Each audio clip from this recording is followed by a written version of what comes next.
dizer. Portanto, ok? Nós temos que nos reinventar dessa maneira. Portanto, é algo que tem que ficar de dentro. Eu tomo para mim uma máxima, que repito até a exaustão, que os meus colegas me estejam aqui a ouvir, devem tapar os ouvidos agora quando eu disser isto, então faz ouvir isto. Eu acho mesmo que o sucesso acontece quando a oportunidade se cruza com a preparação. E tal como aquela metáfora do ginásio, eu nunca sei Certo. quando é que é a oportunidade. E também nunca sei quando é que é a oportunidade das minhas pessoas. Mas podemos preparar. Todos os dias. Isso significa estudar, ler, desafiar-te aquilo que tu já sabes, pôr em causa as tuas verdades absolutas. E depois, e acho que isso depois é aquele fogo que está cá dentro, é ser melhor versus ser o melhor. Eu não preciso ser o melhor. Eu tenho que ser melhor todos os dias. E nesse ser melhor compreender que nesta fase da minha carreira, com as responsabilidades de liderança que tenho, eu não tenho que ser o herói. Eu tenho que fazer heróis. E, portanto, criar as condições para minhas equipas terem sucesso, eu acho que isso é uma motivação por si próprio. Tenho depois também a responsabilidade de lhes criar condições para eles terem esse tal sucesso. Eu dar-lhes oportunidades. As oportunidades não é só para a nossa carreira. Pode ser uma reunião, vir comigo a falar com um cliente, pode ser eu não ir e vir eles. Pequenas coisas para criar essas oportunidade de falhar, às vezes. E, portanto, depois no integral do tempo, e falando agora também de um outro livro que está muito na moda, do Jogo Infinito, do Simon Sinek, o jogo finito é sempre este trimestre, este ano. É sempre. Mas o jogo infinito, nas nossas carreiras, é nós mantermos-nos no jogo. É mantermos no topo do jogo. Nós somos sempre julgados pelos números, então quanto mais vais subindo, mais os números te julgam, não é? Se falhas ou não falhas, mas não é por isso que as pessoas te vão relembrar. O teu lugar numa organização não é quanto é que tu fizeste em 2018 ou fizeste em 2019, é a estrutura, a cultura que tu deixas. Eu acho que isso, sinceramente, é essa vontade do ser melhor, não ser o melhor, mas ser melhor todos os dias, dá-me energia. Neste contexto, é preciso alguma disciplina, é preciso muita mente sã para segurar as pessoas com mais dificuldades e estarmos perto delas. Como é que tu fazes? Sem dúvida. Olha, tocaste aí em algumas coisas em que eu me revejo, como é óbvio. Eu costumo dizer uma coisa, e isso, em termos de automotivação, para mim sempre foi fundamental, que é, eu só tenho um medo declarado, digamos assim, um medo na vida, que é o medo de falhar e desiludir os outros, aqueles que acreditam em mim. E isso, parecendo que não, leva-me a ter energia diariamente para dar o litro, para tentar o extra mile, e isso acontece com a minha equipa, acontece com a minha família, etc. Acontece com as pessoas em geral. E eu saber que há pessoas que acreditam em mim, no meu trabalho, no meu contributo, para mim é o que basta para eu dar o meu máximo. E se calhar vem um bocadinho também do facto de ter sido dirigente associativo, talvez, de perceber, eu costumo dizer isto muitas vezes, às vezes nós só precisamos de fazer as coisas, podemos fazer as coisas só porque estão certas, só porque sabemos que temos que fazer, não precisamos ter um retorno imediato das coisas. E isto, se for bem trabalhado diariamente, é de facto um combustível muito interessante. Para além disso, sem dúvida nenhuma, que o facto de tornar as pessoas que estão à minha volta melhores e, acima de tudo, tentar marcá-las é muito especial para mim, é muito importante para mim. E tenho, isso talvez porque todos os assessments de liderança e de perfil que fiz até hoje, todos eles dão como motivador e inspirador, e isso acaba por estar relacionado com isso, mas a mim o que me preocupa mais são as pessoas, e então é aí que entra, além do medo de desiludir os outros, é o propósito do que fazemos. E o meu propósito é sempre tentar deixar essa marca nas empresas, nas pessoas, e a verdade é esta, é que isto quando nós dizemos deixar nas empresas, nós deixamos nas pessoas, porque amanhã se toda a gente sair da empresa, naquela empresa ninguém se vai lembrar de mim, ok, posso lá estar no histórico, está lá o nome, mas quer dizer, a gente deixa a marca nas pessoas, e quando nós entendemos isso, o nosso propósito torna-se diferente. Eu costumo dizer que uma das coisas que me faz trabalhar é de facto o meu cliente final, o meu cliente interno, que no caso são todos, não é? Porque trabalho numa área também mais corporativa e menos comercial, digamos assim, mas eu distingo um bocadinho o meu cliente interno como as lideranças, que estão as lideranças intermédias, é como é que eu vou ajudar estas pessoas, estes líderes, a tornarem-se happiness managers, que é o nosso drive, o nosso foco, é aí que está a essência, mais do que ter um happiness manager, é como é que todos os líderes da minha empresa são happiness managers, e depois é o meu cliente final, é o meu colaborador, como é que ele está a viver a experiência de ser um obiloso, como nós chamamos aos nossos colaboradores, de forma carinhosa. E depois, nesta fase em concreto, há mais uma coisa que me está a dar automotivação, que é eu saber que vai haver um após. E isso para mim é muito importante. Tu falavas disso, que é a tal consistência e o tal finito. E é saber que isto é infinito, isto não vai acabar. Portanto, ou melhor, o que não é infinito é a continuidade do trabalho. Esta condição há de ser finita, se Deus quiser, e havemos de ter a segunda fase. E é hoje, não é amanhã, é hoje que eu tenho que estar preparado para isso. Portanto, eu hoje tenho que estar focado e, acima de tudo, é o tal sentido de responsabilidade que eu falava. Eu tenho que saber que há determinados momentos que eu vou ser muito importante para a minha equipa, para as pessoas que me rodeiam, a dar aquela voz de incentivo para que não percam o foco em fazer mais, em fazer melhor, em não desesperar por não ver o fundo ao tacho. E a verdade é esta, Ricardo, é quando isto passar, quanto mais a correr nós tivermos, mais sucesso à partida vamos ter. Portanto, a verdade é esta, mais do que eu pensar no hoje, enquanto líder eu tenho sempre que pensar amanhã, depois de amanhã, e numa ótica até de gestão de projeto, perceber que as coisas estão emparelhadas e eu tenho que começar logo a tentar antever o resultado. O problema desta situação em concreto do Covid-19 é que nem eu, nem ninguém está preparado para ver o que aí vem. Claro. Portanto, é um grande desafio para todos. Acho que falávamos sobre isso também na nossa preparação. Quando as organizações e as pessoas agora dizem que não estavam preparados, os países não estavam preparados, é impossível prepararmos para isto. Claro. Todas as empresas têm planos de continuidade de negócio. E eu até, na minha vida passada, quando estava na área de serviços, participei em alguns. E era sempre, ok, então se houver um terremoto em Lisboa, okay, como é que nós movemos a nossa operação para o Porto? Ou para Viseu? Ter planos de contingência para tudo e mais alguma coisa. Ninguém fez, nunca nenhum país pensou, é como é que acontecia uma espécie de um desastre natural, porque eu acho que estamos aqui a viver, só se consegue assemelhar a um desastre natural, ao mesmo tempo, em todo o lado. Ok. Foi mais ou menos isto que... temos um choque, estamos a assistir a um choque brutal da oferta e procura, ao mesmo tempo, coisa que também, provavelmente, só tivemos na Grande Depressão há mais de 100 anos atrás. É preciso também percebermos, com humildade, que estamos a viver, estamos a fazer história. Portanto, daqui a 100 anos vão-se falar que em 2020 houver uns tipos que tiveram que passar sobre um vírus que afetou a humanidade. Mas tal como hoje se estuda nos livros de gestão e de economia e de liderança, quem foram os líderes que saíram da Grande Depressão no início dos anos 30 e dos erros já agora que se cometeram para depois entrarmos na Segunda Guerra Mundial, daqui a 100 anos também acho que vai-se estudar o que é que nós fizemos. E nós somos nós agora, não são os outros, somos nós, cada um de nós. E, portanto, pegando na tua deixa, acho que temos que preparar as nossas equipas, as nossas pessoas, aguentar este período obviamente, e dar apoio que é necessário, mas perceber que vamos ter uma retoma à nossa frente, pode ser uma retoma para todos, vai haver oportunidades, vamos ter perdas colaterais pelo caminho, vão-se perder empregos, vão-se fechar empresas, mas também vai haver novas oportunidades. Certo. Portanto, e mais uma vez, pegando no integral das nossas vidas profissionais, das nossas carreiras, há tempo para fazer essa recuperação. Temos é que estar preparados. E isso começa todos os dias.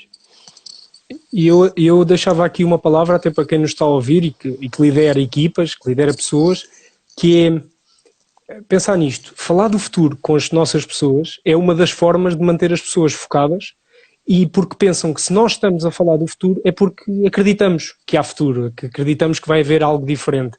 E isso muitas vezes é o bastante. Portanto, porque as pessoas neste momento, a verdade é esta, e estou a generalizar e peço desculpa por isso, mas as pessoas genericamente estão à procura de ouvir palavras reconfortantes por parte do seu líder, para além de diretivo e de dar as suas diretivas, eles querem sentir que estão a ser tomadas ações necessárias para as proteger, para que algo venha a ser bom no futuro e que hoje se mantenha. Isto, como é óbvio, falando aqui genericamente, porque há negócios que estão a evoluir de uma maneira, outros de outra, não entrando demasiado por aí, eu acho que é isto. Ricardo, já nos alongámos aqui um bocadinho, mas mesmo assim acho que até nos portámos mais ou menos bem. Certo, os resultados técnicos tivemos. Exatamente, e peço desculpa por isso, foi a minha internet e eu continuo sem internet. Eu gostava agora de, pronto, deixarmos um bocadinho para perguntas e respostas. E pergunto, Ricardo, se tu consegues ver aí se a Carla, nós pedimos à Carla, quem eu agradeço mais uma vez, da Great Place to Work, para nos fazer aí uma síntese de algumas das perguntas que nos foram chegando. Tu consegues ver as perguntas no WhatsApp? Não enviou nenhuma pergunta, ou então não temos perguntas, ou porque fomos uma seca, ou porque fomos muito claros. Não sei o que faz da primeira. Então, mas vamos esperar, vamos dar aqui uns minutinhos para, se alguém quiser fazer perguntas, pode fazê-lo. E como é óbvio, em estilo também de fecho, esperemos que tenha sido útil esta conversa, acima de tudo. Ok, está aqui uma pergunta. Vocês percebem? Foi muito rápido, não conseguia. Acho que está para puxar para baixo. Está para puxar para baixo. Aí. Vocês percebem a relação entre tratar questões de vulnerabilidade por ainda haver um modelo de sociedade machista? Pergunta ao Kleber.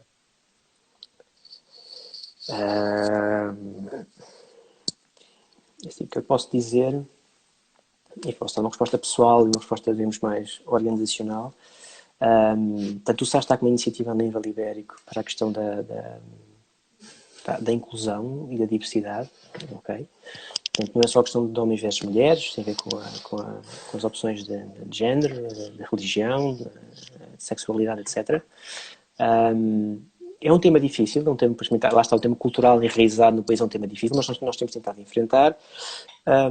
Posso-vos dizer que uma das iniciativas que pedi à minha responsável para essa área dentro do SAS tem a ver com a violência de género.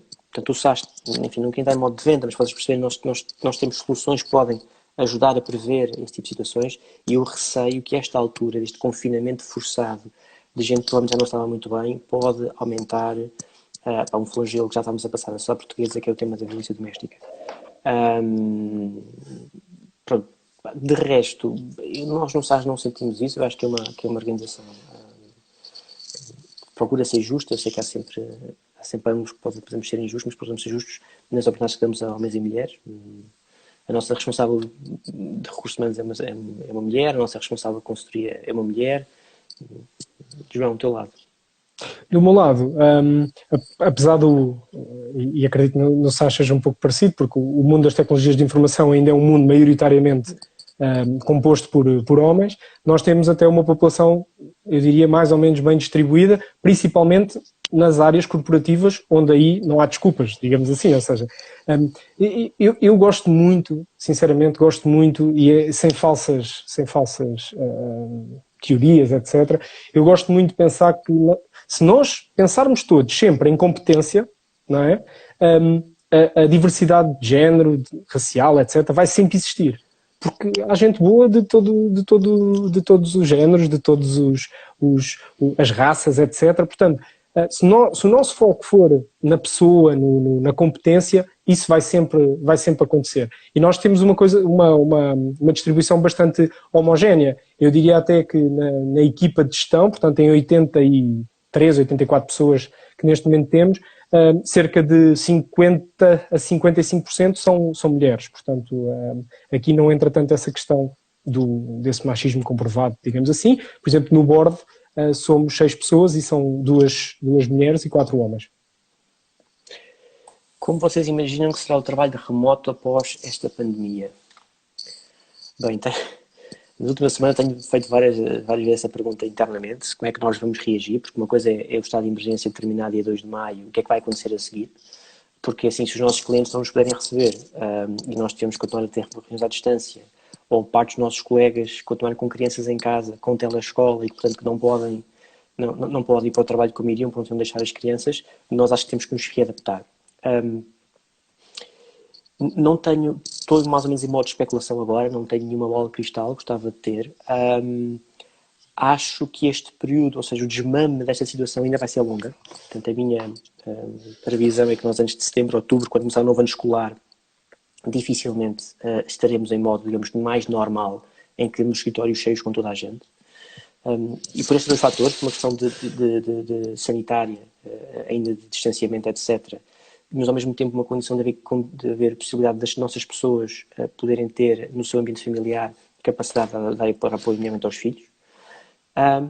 No depois disso tudo, eu acho que para o bem e para o mal há hábitos que vão permanecer e, portanto, eu diria que havia muita viagem que se fazia antes que vai deixar-se de fazer, que havia muita reunião em que nós perdíamos algum tempo também no trânsito que vai deixar de se fazer. Pode-se perder alguma humanização, pode, mas pode-se ganhar também eficiência e, portanto, enfim, diria que é um equilíbrio. Não sei como é que tu vês isso, João, no pós-pandemia. Não me alongando muito, eu diria que só acrescentava aí uma premissa, que é a questão da família. Acho que vai nos dar a oportunidade de, se calhar, dar outro tipo de suporte à nossa família. E aí, quando eu digo família, falo à nossa vida pessoal, de forma mais lata, que se calhar era algo que estava secundário, estava num plano secundário devido ao tempo. Eu vou-vos dar um exemplo, eu vivo em Azeitão e trabalho em Lisboa, eu demoro cerca de 1h15 todos os dias entre o trabalho e casa, portanto são 2h30 por dia, que eu posso, das duas uma, ou dedicá-lo ao trabalho, como algumas vezes faço quando venho, por exemplo, de transportes, mas posso agora sim canalizar essas 2h30 para tarefas familiares, para viver ou para conviver com aqueles que de facto mais prezo. E este tipo de pormenor pode também fazer muita diferença na valorização que nós damos ao trabalho, na valorização que damos a tudo o que nos envolve. Portanto, podemos estar a entrar aqui numa nova dimensão, num novo contexto, mas acima de tudo eu acho que isto vai trazer novos desafios às organizações, vão perceber, e o Ricardo tocou num ponto-chave que tinha a ver com o medo e com o receio, com a falta de confiança nas equipas de lhes dar a oportunidade de fazer teletrabalho ou home office, como quiserem. Agora vai estar aqui a prova. Aliás, posso-vos dizer que a mensagem que eu passei para toda a equipa, principalmente as áreas corporativas, foi exatamente essa: não percam esta oportunidade de demonstrar às vossas lideranças que são capazes de trabalhar de forma mais autónoma e fora da vista dos vossos líderes. Isto porquê? Porque havia áreas que já faziam home office, a minha incluída, havia outras que ainda não. Tem a ver com o negócio, tem a ver com aquilo que são as obrigações do dia-a-dia, que é o hábito. Mas era aí que eu queria chegar, é os hábitos. É normal essa resistência à mudança, que eu acho que isto veio acelerar a que essas resistências e essas barreiras acabem por... Às vezes as coisas são um bocado à bruta que funcionam. Há depois uma dimensão que eu não consigo avaliar, psicológica, de ok, mas as pessoas também gostam de ir ao trabalho, estar com outras pessoas. Percebo que eu sou muito fã, até porque eu sou muito fã de mercados financeiros, da convergência para a média. E, portanto, provavelmente agora temos um pico forçado de teletrabalho, se calhar depois há muita gente que está louca agora para voltar para o trabalho, para sair um bocadinho de casa, quando temos casos desses, mas eu acho que tenderemos para a média. Nós uma vez, numa perspectiva histórica, fazemos isso com quase tudo. A humanidade faz isso com quase tudo. Portanto, se calhar vai ser muito mais aceitável que algumas pessoas em alguns dias façam teletrabalho porque lhes dá jeito para a parte familiar, etc., sem haver aquele receio que o chefe, que o manager vai estigma. Vai deixar de haver isso. Porque nós vamos provar, muitas organizações vão provar, como as nossas estão a provar, que dentro deste contexto super forçado de isolamento, né, o SaaS está completamente operacional. Está completamente operacional. Certo. Okay? É isso mesmo. Os nossos clientes na mesma, portanto. Acontece o mesmo connosco. Bom, tem aqui mais algumas perguntas, eu não sei se temos muito tempo. Há aqui uma que me parece interessante porque tem a ver com o tema da felicidade, e é uma pergunta que faz todo o sentido, da Lia, que é: de que forma quantificam a felicidade dos vossos colaboradores, ou seja, como apresentam KPIs à administração que justifique determinados investimentos, ligado a algo que não é visível. Se me permites, Ricardo, eu posso começar. Este é sempre um tema muito sensível, porque de facto é muito complicado apresentar KPIs. Eu disse-vos há pouco algo que é meu apanágio dizer, que é: muitas das vezes nós temos que fazer as coisas apenas porque estão certas e não porque vão impactar exatamente num KPI. E é muito isto, por isso é que eu falo da cultura. Uma empresa que implementa uma cultura de felicidade à espera de KPIs constantes não vai resultar. Não vai. Num retorno de investimento. Exatamente. O Ricardo fala da questão do ginásio. É isto. Nós temos que perceber que se tivermos uma cultura de ir ao ginásio todos os dias, ao final de meio ano, 1 ano, 2 anos, não sabemos, os músculos vão começar a aparecer, ou os resultados vão começar a aparecer. E, portanto, é muito isto. Agora, há formas de ir medindo? Claro que há. Eu, por exemplo, uma das coisas que implementámos na Obey foi uma coisa que nós denominamos de Obey Satisfaction. E o Obey Satisfaction não é mais do que um questionário trimestral que nós enviamos para todas as nossas pessoas, que tem uma particularidade, é obrigatório a pessoa identificar-se, ou seja, não é anónimo, e em que fazemos 3, 4 perguntas sobre grau de satisfação sobre determinadas temáticas. E são perguntas diretas, como qual o teu grau de satisfação com o teu salário, por exemplo. E porquê é que nós pedimos que as pessoas se identifiquem? Porque a obrigatoriedade no meio de todo este processo é que haja follow-up por parte do líder. Ou seja, qualquer resposta que a pessoa dê, vai haver um follow-up em que o líder vai agradecer, digamos assim, a pessoa ter contribuído e ter aberto, dado feedback, para depois poder justificar algum tipo de coisas que estejam ali pelo meio, e muitas das vezes, imaginem isto do salário, pode ser uma resposta negativa, ou seja, pode ser, olha, de facto, estás insatisfeito, mas neste momento eu não vou conseguir aumentar-te por isto.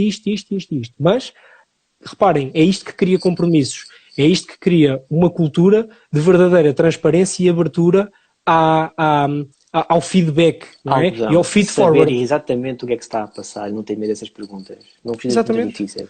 É isso mesmo. E é essa abertura, por exemplo, como eu falava do tal pequeno almoço com o CEO, o não ter medo de encarar as pessoas, de falar com as pessoas, de ouvir as pessoas, mas acima de tudo, não chega a ouvir, porque, e se calhar temos aqui alguns profissionais de recursos humanos que sabem do que eu estou a falar. Quando implementamos um questionário de satisfação com 20 ou 30 perguntas anualmente, depois de trabalhar aqueles dados todos, muitas das vezes só conseguimos dar respostas passado 3 ou 4 meses e passou-se ali qualquer coisa. Então o que eu criei quando cheguei ao OBEI, foi logo uma das primeiras ações, foi trimestralmente perguntar pouca coisa, tratar os dados rapidamente, pôr os líderes na rua a falar com as pessoas e, se calhar, no espaço de um mês, as dúvidas estão sanadas.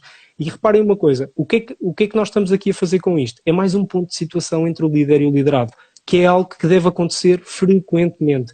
E quando eu digo ponto de situação não é perguntarmos, então, está tudo bem? Isso são conversas de circunstância. É, como eu costumo dizer, sentar numa sala, telefone desligado, digamos assim, e esta hora é para ti. Eu quero falar sobre ti, o que é que sentes, como é que estás.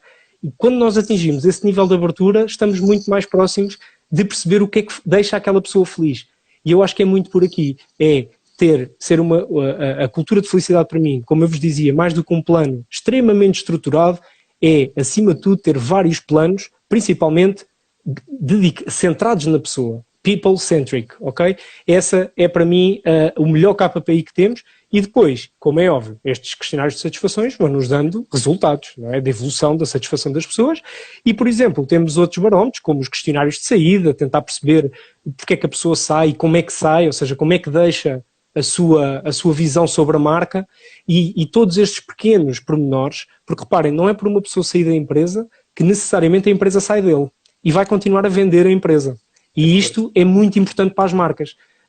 E, portanto, nós acreditamos, pelo menos, que se fizermos as coisas certas, estamos muito mais próximos, de facto, das nossas pessoas estarem felizes. Agora, o que é certo para uma pessoa pode não ser para outra, e por isso é que eu vos digo, ou dizia há pouco, que para mim o papel nisto da felicidade das empresas é a empresa deve proporcionar, ok, aos seus colaboradores o máximo de condições possíveis para que depois eles possam tentar encontrar o máximo da sua plenitude de felicidade. E por isso é que nós devemos tentar ir a abrir o espectro e ter aqui várias iniciativas, vários programas, mas acima de tudo há uma coisa que tem que ser uma linha condutora, que é a forma de tratar as pessoas, é a cultura da empresa, sem dúvida. Pelo menos na minha opinião. Ricardo, concordas? Olha, acho que temos 1 ou 2 minutos para terminar. A Carla dizer que estamos daqui a 2 minutos termina isto, só para também dar as minhas achinhas chega neste ponto. Sim, acho que o tema da felicidade não estou tão preocupado em medi-la num KPI que entregue. Acho que isso depois se vê muito nestes momentos, vê-se depois no orgânico, na resposta orgânica que as pessoas dão nos momentos de dificuldade. Nas iniciativas orgânicas que elas têm dentro do SaaS, nós temos o slogan I am SaaS, em muitas iniciativas. E depois, obviamente, mais formalmente temos esses questionários, o Great Place to Work também nos ajuda muito a aferir isso e depois a atuar sobre essas áreas.